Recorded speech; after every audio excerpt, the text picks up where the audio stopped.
This is no leisurely game of frisbee in your local park. This is the Pro League, where your heart will spend half the game at near max capacity, where you risk fractures, tears, and even concussions, and where the simple act of throwing a disc can end in multiple player collisions.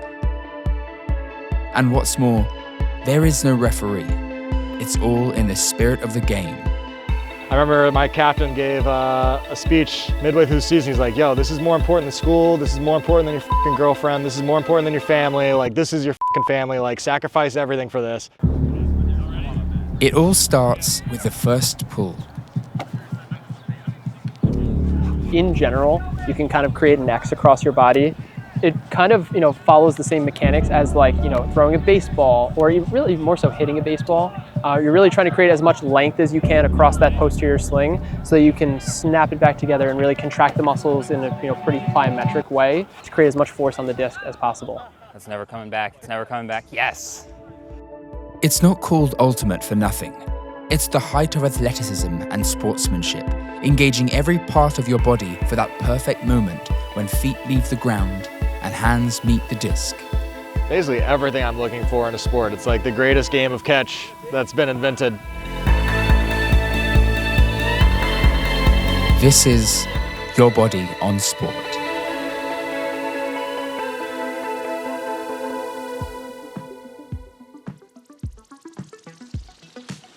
So, you've made it onto the New York Empire, 3-time UFA champions, just in time for a home game against the Toronto Rush. Your body's got a lot of catching up to do, so let's get training. Luckily, you've got Jack, Ryan, and the rest of the team to help you. Jack's the captain, Ryan is the team physical therapist. Yeah, I think the general body archetype is relatively long, relatively lanky, but not to the point where you have somebody who's 7 feet who can't get up and down the field. The most dangerous players are people that strike the balance of being tall and being lanky, but also still keeping really quick twitch movements. A lot of it is both endurance and speed. So being able to run 3 to 5 miles in a given time space and running it at a pretty quick pace, but then also being able to sprint and then recover and go do it again. Ultimate is on par with basketball and soccer on the Met scale. Playing Ultimate, you're burning energy between 8 and 9.5 times faster than resting. That's heavy cardio. I know for me, now being in the game for about 10 years, it's changed dramatically, not only in the way that, the game is played, but also the way that people train. People are a lot faster, people are a lot stronger. There's an incredible amount of jumping and running, starting, stopping, and all that's in the calves and the meaty thighs. So in terms of the athletic portion of the sport, it's all hips down. No doubt you're feeling this energy to Ultimate that sets it apart from other sports. That's the spirit of the game, a game where referees are nowhere to be found. So when you feel a stretch, just push into me. Use your hamstring to push down and relax. Oh, dude, I love these. These are the same cleats, the Hirachis, right? Yeah, these are awesome. Just keep in mind it's this one, not winning at all costs. It's not, completely going through another person to go get the disc, but also it's being a good person and, taking pride in not just your results on the field, but also how you actually achieve those results. Studies show experienced players aren't just more athletic, they're also more emotionally aware, better team players.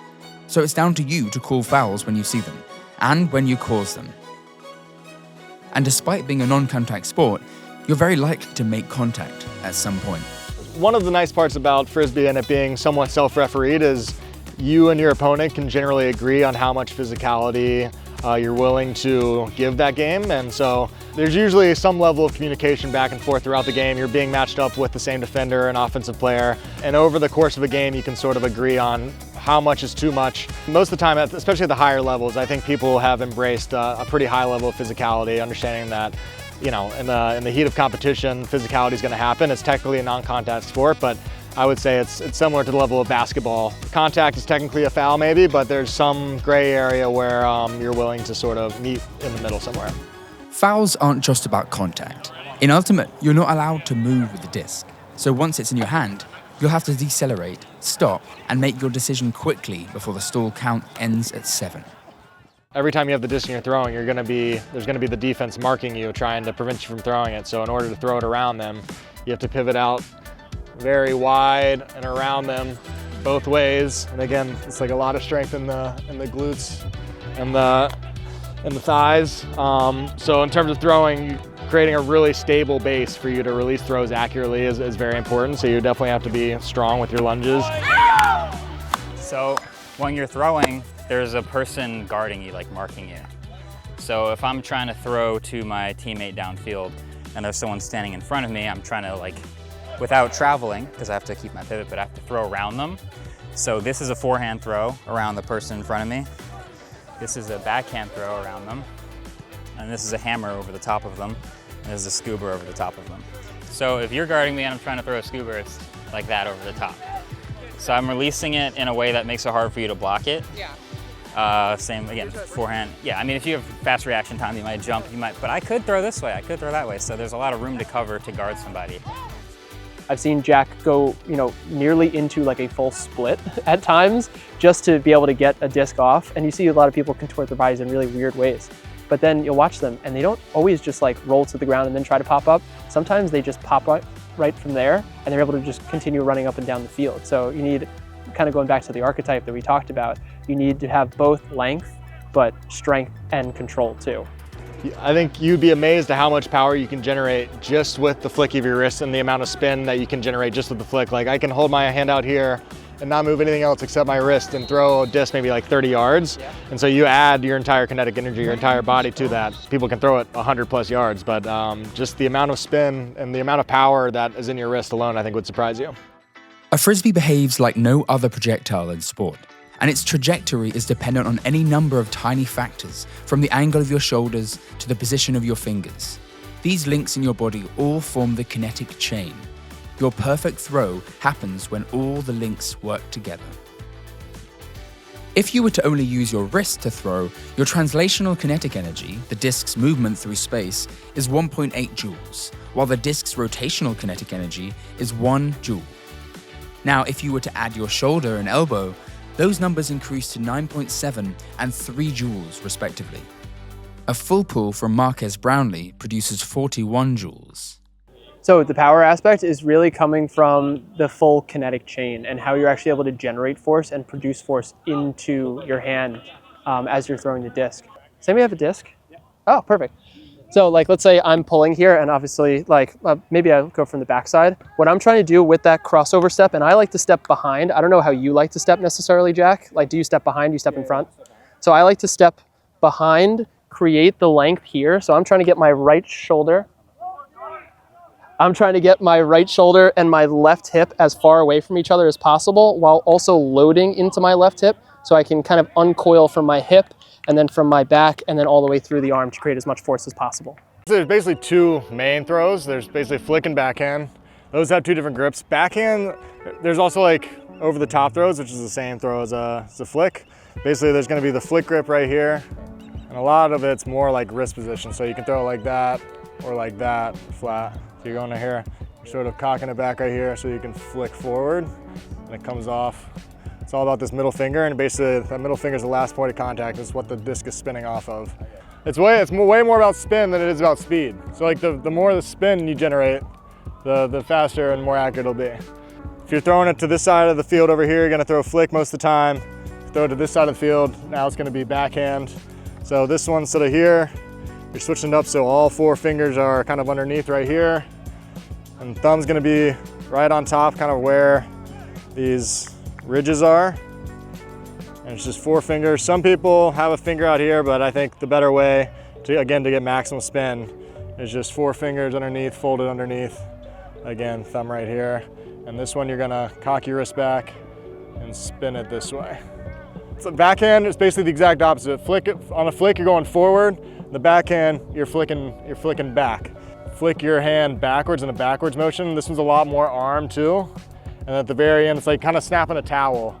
The only other one that's pretty common is a hammer. So it's basically you're gonna hold it in the flick grip. And the way I learned is you literally just throw it like a baseball and the disc is gonna naturally turn over. You wanna throw it at a little bit of an angle right here. So it's kind of started on that upside down trajectory, and then the harder you throw it, the further it'll go, and it'll eventually turn out and flatten out upside down when you go like that. But you're holding it just like a flick here, and you're throwing it over the top just like a baseball. There's one more throw called the scoober. Again, it's the same grip as the flick. So flick, hammer, and scoober, it's all with this grip right here. So hammer, you start from over here.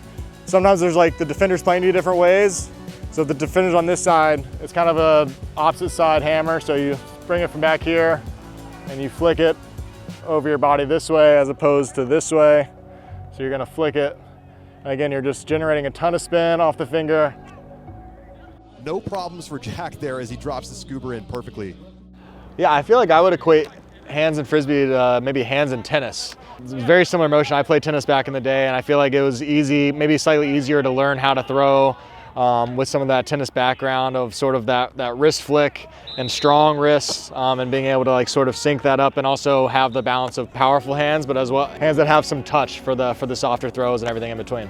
Like there's different kinds of catch. Obviously the ones that are like a high that you're jumping to catch, you have to go up for one-handed, but like a typical normal catch, like the safest way to catch, I guess, to guarantee you're gonna catch it, is hand on top, hand on bottom, and you're just, I think they call it a pancake catch.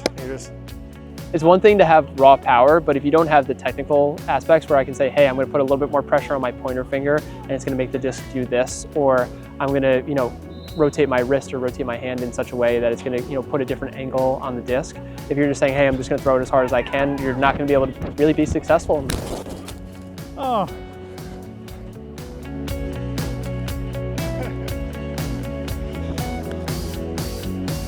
I know. I was like, damn, I really have to commit to this, man. That was gonna be easy. This is for the game. Up into the end zone. Who's gonna get there? It's gone! Jack Williams takes it down! Committing to a tricky catch is risky enough, but when the disc is just out of reach, it's time to fly. But really, the best way to do a layout is actually get up to full speed and then just let yourself go. And almost kind of fall forward and get a little bit of an extra push off of your calves. That was nice. Sick, man. What'd you get to, like 75% speed? Yeah, a little less. Yeah. So Tristan here is going to really exemplify good layout form where he's actually going to land right on his chest and kind of on his hips at the same time. You really want to actually use the kind of dual impact to really offload the ribs, offload the upper extremities. That way you're not having any like floosh or fall on outstretched hand injuries. The key point in catching the disc, as we may see with Ethan here, is as he's catching the disc, he's also kind of trying to turn it over. He didn't quite get his hand under, but sometimes when you lay out and you essentially land with your hand open, the disc hits the ground and gets knocked out of your hand, especially on maybe like a bumpier field, think like a grass field versus a turf field. But really in this situation, you want to be able to turn it over and actually do it. Nice, Tristan. Very nice. So Tristan's able to impact the ground and turn the disc over in his hand all at the same time. Last one, Ethan. Here you go. Yeah, nice. So Ethan does a trailing edge one there. That was nice. And really has to not only catch the disc, flip it over, but also stop the rotation in the opposite direction. And usually that's when people tend to drop the disc.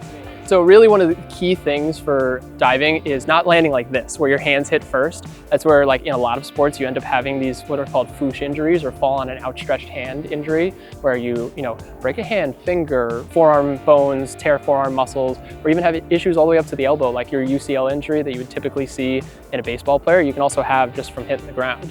So they did a really good job, and they've been playing for years and been laying out like that for years, where they know how to dissipate force really well, where their hands might hit, but they tend to be a little bit wider, but they really take the impact a lot on the chest and on like the front of the hips, where you have a little bit more padding essentially, whether it's from just bone itself that's a little bit firmer, not as brittle, or even just have padding from just musculature.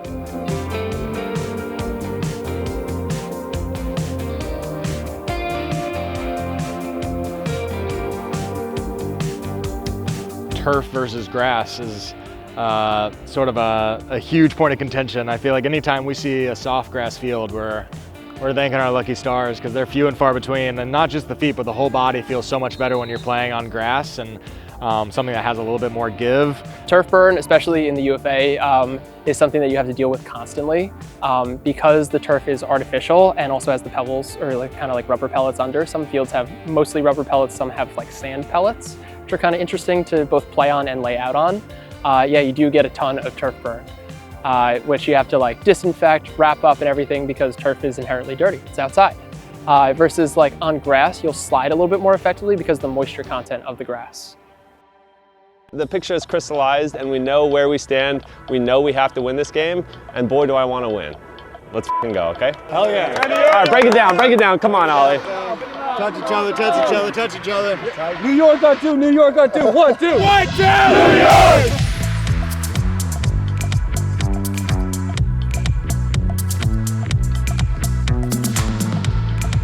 It's game day, and there's just one more thing you should know about.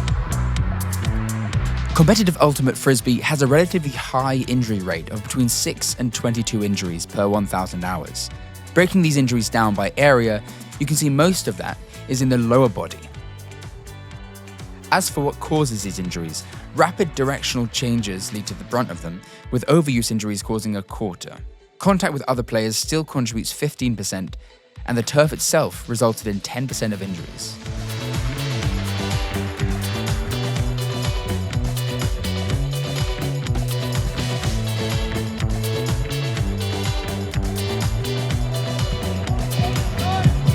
On 3, ready, 1, 2.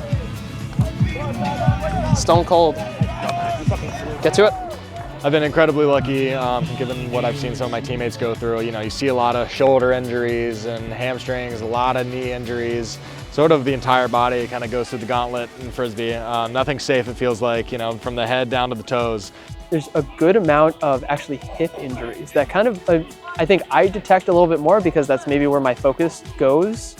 The socket of the hip from getting impacted from not dissipating force properly through the musculature can sometimes grow extra bone. It follows something called Wolff's Law, which essentially the bone gets stimulated and it says, okay, I'm gonna put more down there to kind of accommodate force. And generally that's really helpful for us, especially, you know, you see older people with like osteoporosis, when they get up and walk and they do some strength training, they actually feel a lot better. They have better bone mineral composition. It does sometimes act poorly and create, you know, these bone spurs, whether it's at the knee or at the hip or otherwise, that specifically at the hip can sometimes lead to small labrum tears that, if they go untreated, essentially will lead into larger labrum tears that sometimes require surgery.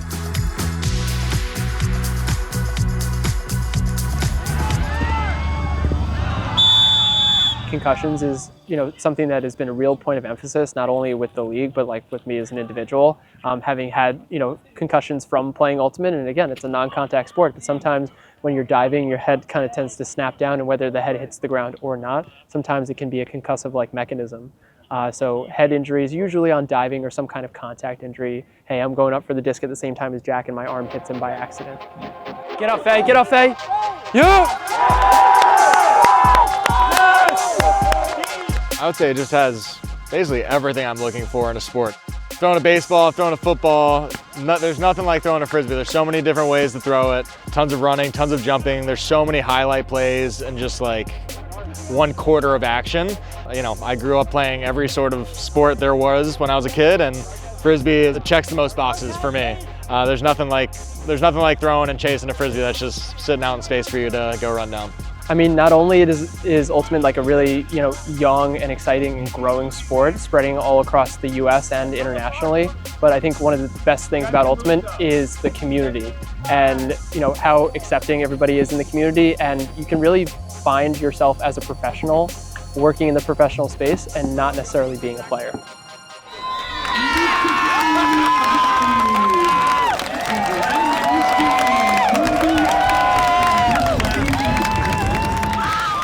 To close out, like, it's a combination of, you know, my favorite aspects of every single sport that I've ever played, and create such a great team atmosphere when everybody's really bought in, and, you know, the community, you know, is really supporting you, and at the end of the day, you're running around playing Frisbee and throwing around with your best friends.